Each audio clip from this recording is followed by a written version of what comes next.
down the awkwardness, put on my boots and a lily white dress.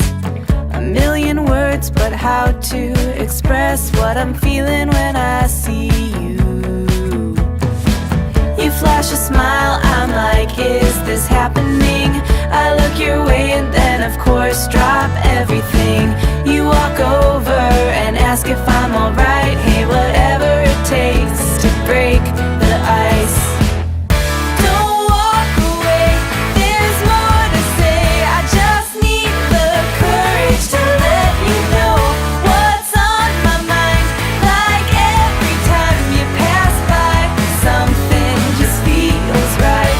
Not apathy, it's energy locked up that's ready to scream and shout. I won't make the same mistake twice.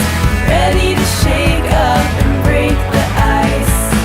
Maybe a joke first, maybe a pickup line, but either one of those is just a waste of time. I need a better way, I need some inspiration, something that better explains all my motivation. To meet you, know you, and be on your mind, I have to, but how do I put this right?